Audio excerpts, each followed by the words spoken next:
کیا آپ کو پتہ ہے کہ نبی کریم صلی اللہ علیہ وآلہ وسلم نے اپنے آخری خطبہ میں وہ چند الفاظ کیا کہے تھے؟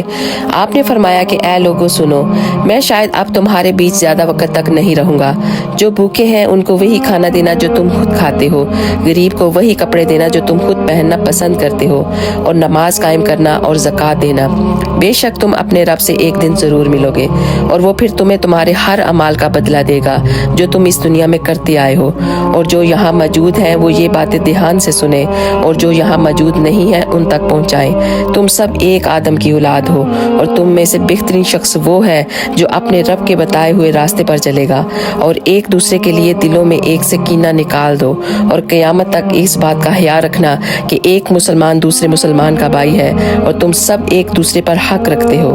اور آپ صلی اللہ علیہ وسلم نے فرمایا، اللہ اس چہرے کو روشن رکھے جو میری احادیث کو سنے اور دوسروں تک پہنچائے۔ تو صدقہ جاریہ کے نیے سے